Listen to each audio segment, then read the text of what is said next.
Quand du coup on devient titulaire, ça change beaucoup de choses. Il n'y a plus les arrêts maladie, le chômage. J'ai également été enceinte de l'achat de cette deuxième pharmacie. Qui a été le plus challengeant pour toi? Faire tourner l'entreprise, et puis à la fin c'est moi qui décide. Non, je rigole. Bonjour Laura. Bonjour Alexandra. Tu es pharmacienne Tout à fait. avec ton mari. Oui, Ça fait 4 ans que tu es pharmacienne et que tu es associée tout à avec fait. ton mari. Déjà. Dans ce podcast, on va se parler de management, Oui. on va parler d'équipe Oui. et on va parler de couple qui travaillent ensemble. Oh là là. C'est croustillant. Alors raconte-nous comment vous êtes devenus associés. Tous les deux déjà, ton mari et toi. Alors moi j'ai toujours été pharmacienne d'officine. Arnaud du coup mon conjoint et mon associé maintenant, lui vient d'industrie pharmaceutique. Donc il a exercé pendant 8 ans en industrie. Moi j'ai toujours exercé en officine du coup depuis mes 26 ans. On était avant sur Paris tous les deux, puis on a eu un enfant. Et là on s'est dit qu'il était temps de redescendre dans le sud. Donc on a eu le projet de s'installer tous les deux. Alors au début c'était simplement mon projet. Et puis finalement Arnaud du coup s'est dit allez on tente l'expérience à deux. Donc gros challenge parce que du coup on est passé de couple à associé et on est aujourd'hui installé du coup à Martigues à la pharmacie de Jonquière. Cela fait 4 ans déjà. Donc vous êtes en centre-ville de Martigues. On est dans le centre-ville de Martigues, tout à fait, dans le quartier de Jonquière. Donc ça fait 4 ans que vous êtes associés tous les deux. Oui. 4 ans que vous dirigez tous les deux la Oui. pharmacie. Comment t'as capté, comment t'as réussi à comprendre que ça y est, t'étais plus juste pharmacienne, mais dirigeante d'une pharmacie? Alors honnêtement, dès le début du projet. Voilà, à la seconde où je me suis lancée, j'ai compris que tout allait basculer. Tout simplement, déjà par rapport au statut. Il faut savoir que quand du coup on devient titulaire et patron, on est du coup à notre compte. Ça change beaucoup de choses et je l'ai très vite compris. C'est-à-dire qu'il n'y a plus les arrêts maladie, il n'y a plus le chômage, il y a les fluctuations de salaire en fonction de la rentabilité de la structure, donc beaucoup de risques. Voilà, j'ai également été enceinte lors du coup de l'achat de cette deuxième pharmacie et je peux vous dire que j'ai vu la différence entre ma première grossesse où j'étais salariée et ma deuxième grossesse où j'étais patron. Donc dès le début du projet, j'ai bien compris qu'il y avait un gros gap. Par ailleurs, dans les prises de décision, c'est-à-dire que le jour où on a décidé de s'installer, il y a eu tous les bilans comptables qui sont tombés, la gestion globale de la structure, les analyses, tout ce qu'on n'étudie pas du tout lors de nos études de pharmacie. On connaît bien les interactions médicamenteuses, les effets indésirables, mais en aucun cas on apprend à analyser un bilan comptable. Donc des prises de décision et une vision du métier qu'on n'avait pas du tout. Voilà, donc oui, je dirais que dès la première seconde, j'ai compris que tout avait basculé. Tout a changé. Qu'est-ce que tu dirais qui a été le plus challengeant pour toi? Le plus challengeant, ça a été tout simplement dans un premier temps de faire tourner l'entreprise parce que quand on arrive, on se dit que quand même il faut que tout fonctionne, que on garde la patientèle, que les gens soient contents. Trouver également son équilibre avec une équipe qui est déjà présente, donc apprendre à les connaître. Vous avez récupéré l'équipe en place. On a récupéré l'équipe en place et forcément, au début, on s'apprivoise, on connaît pas les personnalités de chacun, donc on adapte. Voilà, et évidemment, il faut, on va dire au début, se fondre un petit peu dans la masse, tout en montrant un petit peu sa patte, c'est-à-dire comment on va diriger cette entreprise. En parallèle, moi, mon mari devenait aussi mon associé, donc gros challenge niveau pro, niveau perso. Et Arnaud, du coup, venant d'industrie pharmaceutique, du coup, il a fait une reconversion professionnelle.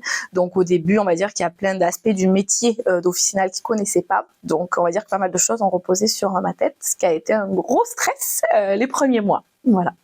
Donc c'était ça qui a été le plus challengeant pour toi? Ouais, gros challenge. D'un coup, tout reposé sur mes épaules et changement de vie, on va dire radical. Donc oui, ça a été au début dur, honnêtement, très dur les premiers mois, oui. Dans ta prise de décision, qu'est-ce que ça change de travailler avec ton mari? Honnêtement, tout se passe très bien parce qu'on s'entend bien dans la vie, on va dire perso. On a basé notre relation personnelle sur le respect mutuel, la confiance, et on l'a appliqué du niveau pro au niveau pro, donc aucun problème. Moi, j'adore travailler avec mon mari. Je dis que c'est vraiment mon meilleur associé.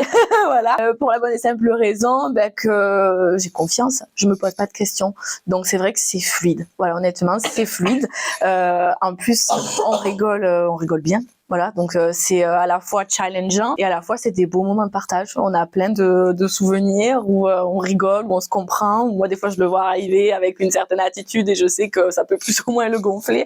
Moi, pareil. Et du coup, tous ces moments de partage, c'est énorme. Ça a créé une complicité qui était déjà présente, mais également au niveau pro. Et honnêtement, j'en doutais pas. Finalement, ça a renforcé votre couple, en fait.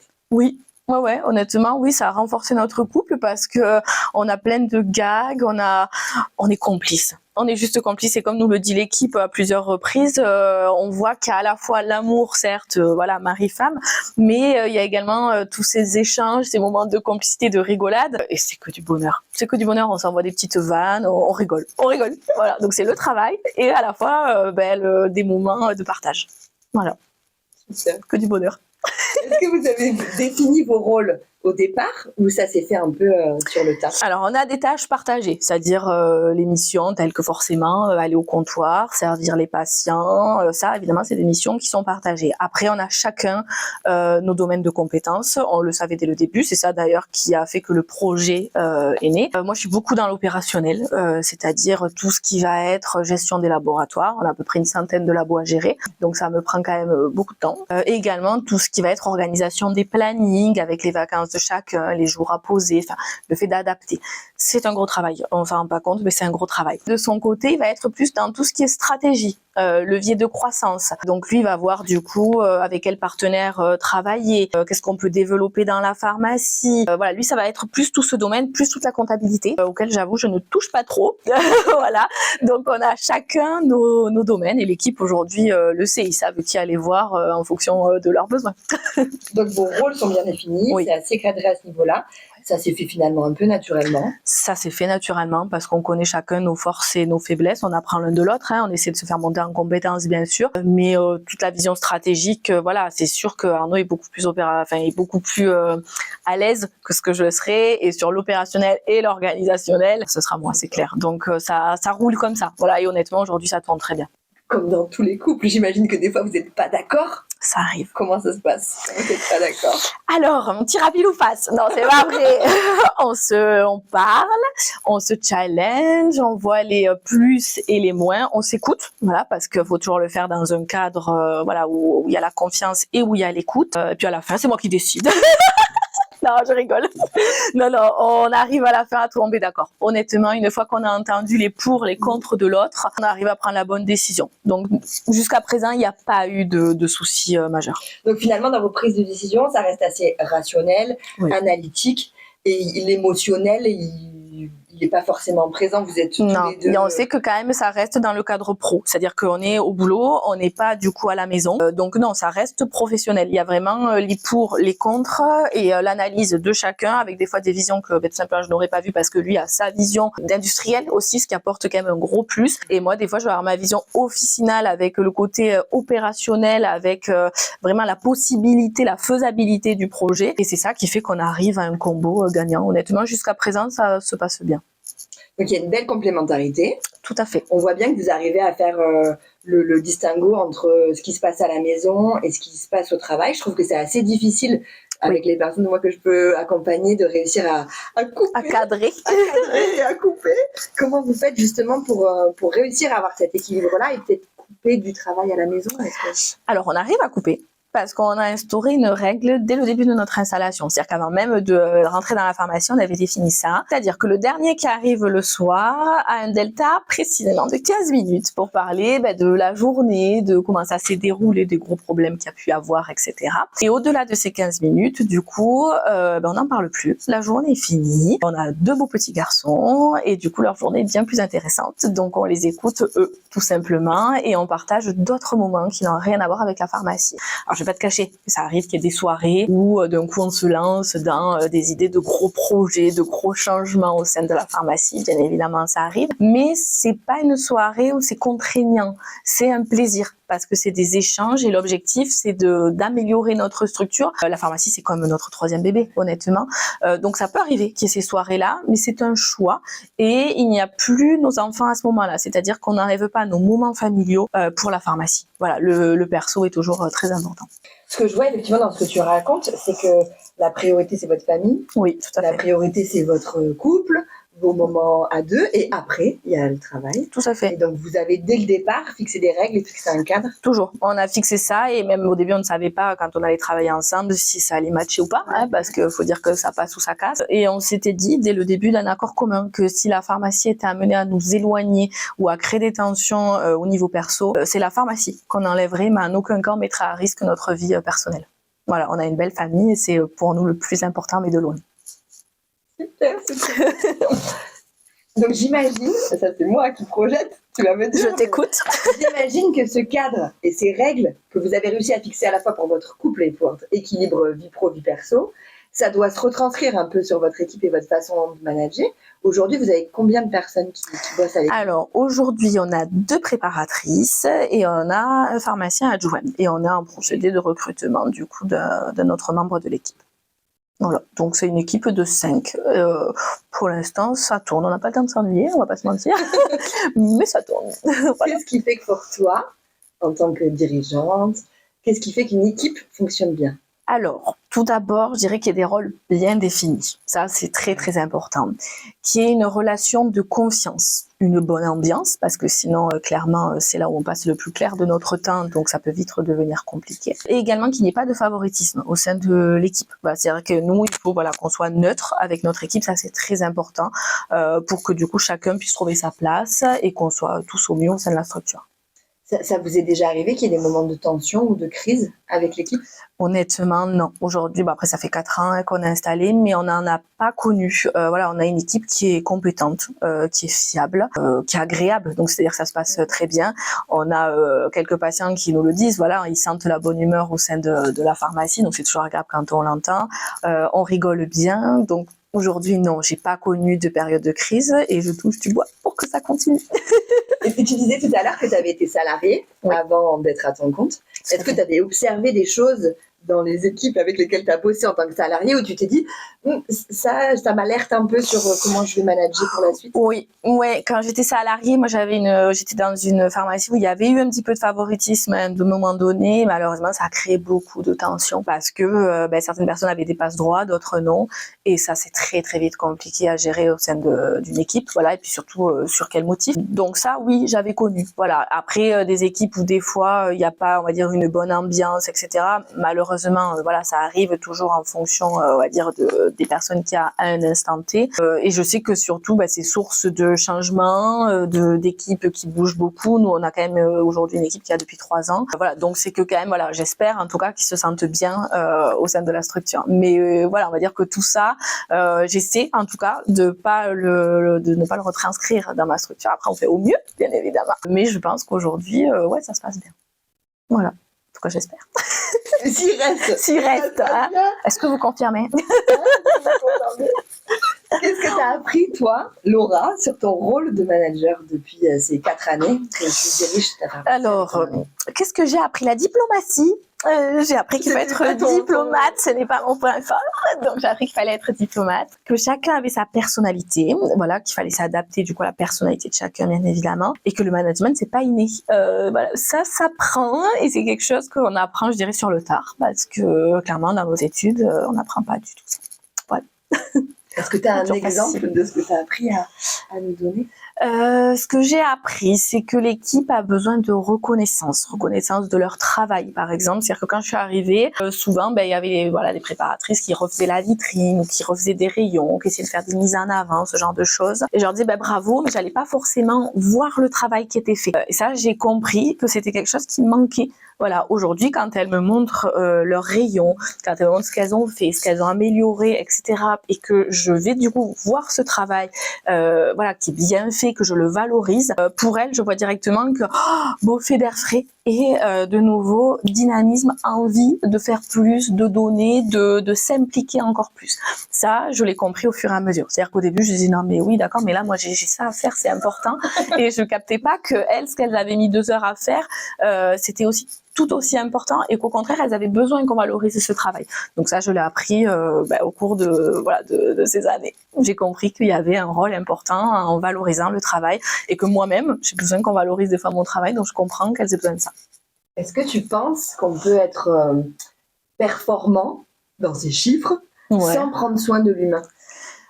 Difficilement, surtout si on veut avoir une situation, on va dire, pérenne. Si on veut que les salariés restent, se sentent bien, on est obligé de prendre en compte l'humain. Aujourd'hui, moi, je connais un petit peu mieux mon équipe, leur personnalité, etc. J'arrive plus ou moins à voir, en fonction des personnes, bien évidemment, si ça va pas.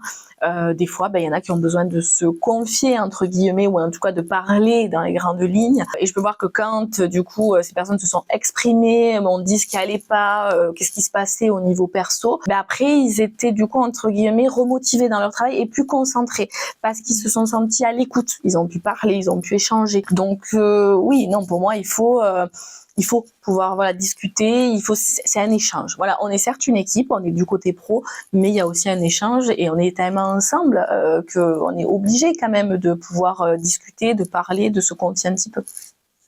Donc tu nous as parlé d'écoute, tu nous as parlé de reconnaissance, oui. Donc finalement de lien de confiance aussi avec ton Tout à fait, très important.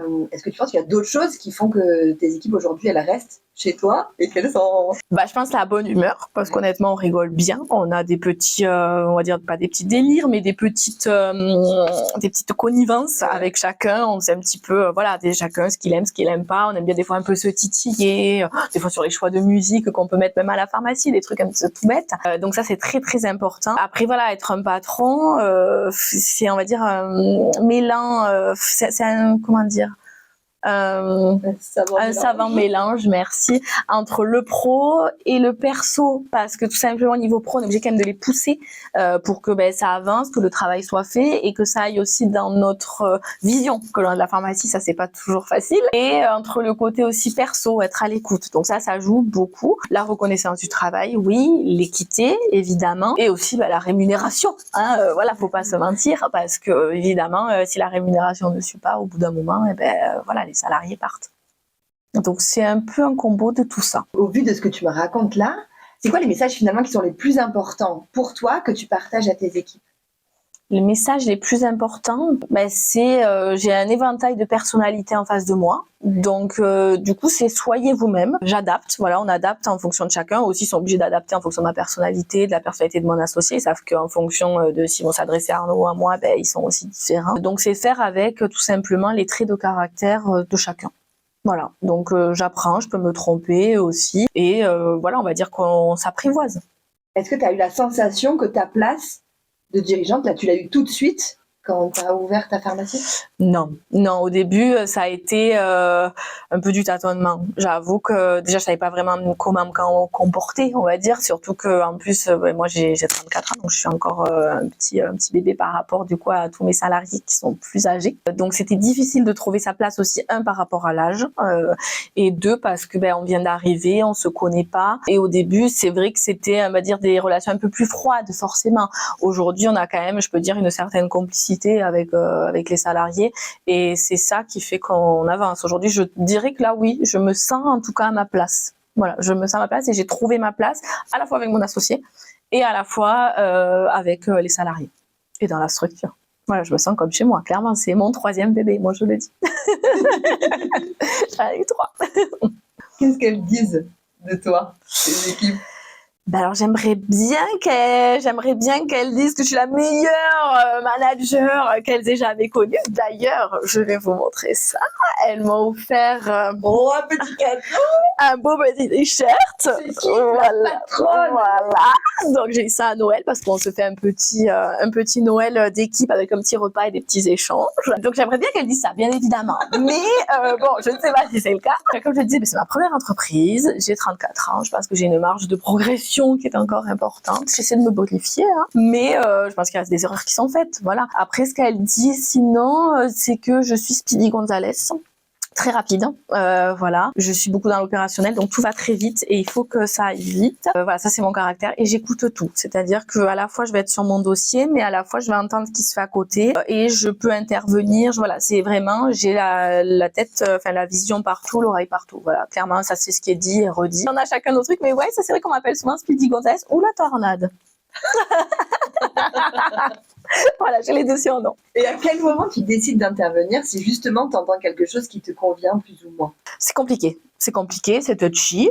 J'ai été salariée, j'aimais pas forcément qu'on intervienne au comptoir quand quand j'échange du coup avec un patient. Ça reste toujours un peu délicat. Après, quand j'estime ou quand je trouve que le nécessaire n'est pas fait ou n'est pas fait comme moi j'aurais aimé que ce soit fait, oui, j'interviens. Voilà, c'est vrai que des fois, quand j'estime qu'on va pas assez loin pour le patient, si c'est un très bon patient, si voilà, il a une période un peu creuse ou que des fois il faut le dépanner, ce genre de choses, oui, j'interviens. Alors, c'est délicat. C'est-à-dire, je me mets à la place du salarié, j'essaye toujours de valoriser le salarié parce que voilà, lui aussi, c'est délicat d'avoir le patron qui intervient forcément. Mais j'essaie aussi de me mettre à la place, on va dire, du patient qui lui vient tout le temps et qui se dit mais pourquoi là on peut pas m'aider, etc. Donc je joue, on va dire, un peu l'entremetteuse entre les deux, tout en venant dans la conversation, mais en restant quand même à ma place. Voilà, c'est délicat, c'est quelque chose qu'on n'aime pas faire, mais des fois malheureusement, voilà, ça reste une structure et ça reste quand même à la fin du financier. Donc c'est-à-dire qu'on a quand même Il voilà y a quand même un rôle de rapport. commerce, quoi. Il y a quand même un rôle de commerce, donc il y a à la fois toutes les règles que nous impose forcément la profession, mais il y a à la fois ce côté humain et en effet ce commerce, on a la double casquette et ça c'est pas toujours facile. Voilà, mais on apprend. Si tu avais un conseil à donner justement à un dirigeant qui démarre, que ce soit dans ton secteur, mais même dans un autre Au global, secteur, ouais. ce serait quoi? De suivre son instinct. Voilà, parce que tout simplement, l'erreur est humaine, on apprend, voilà, on devient manager au fur et à mesure et on apprend de ses erreurs. Donc, suis ton instinct, tu feras des erreurs, c'est normal. No panique. On va clôturer ce temps d'échange toutes les deux. Une petite phrase pour résumer ce que tu avais envie de partager comme message, ce serait quoi? Ça serait, pour que tout fonctionne bien, que ça roule, fais confiance à ton équipe, rôle bien défini, bonne humeur, très très important, respect et valorisation du travail. Voilà, je pense qu'avec toutes ces petites clés, tu peux arriver à un truc super sympa et te sentir très très bien dans ta structure. J'ai adoré que tu nous rappelles à quel point c'était important à la fois la bienveillance et l'exigence. J'ai adoré que tu nous rappelles à quel point on peut être humain et respecter des règles, Tout à fait. rentrer dans un cadre, et ça n'empêche pas d'être dans la rigolade, dans l'humour, dans la convivialité, dans la connivence, comme tu disais tout à l'heure. Je trouve que c'est indispensable dans le rôle de manager et de dirigeant. Je trouve que souvent on se perd soit dans trop de bienveillance, soit dans trop de cadre. Et j'ai la sensation que de ce que tu nous racontes, vous avez parfaitement trouvé le bon équilibre. Ce que je définis. Aujourd'hui, personnellement, je sens qu'on a notre bon équilibre. Ton témoignage, pour moi, il révèle à quel point l'équilibre est possible, tant sur la vie perso et la vie pro, quand c'est mêlé, comme dans votre cas où vous êtes mari et femme associés. Tout à fait. Tant que sur l'équilibre qu'on peut trouver avec les équipes, sur la bienveillance et sur l'exigence. Et pour ça, je te dis merci de nous Merci à toi, j'étais très contente d'être ici. Merci. À très bientôt. À très vite. Au revoir. Au revoir.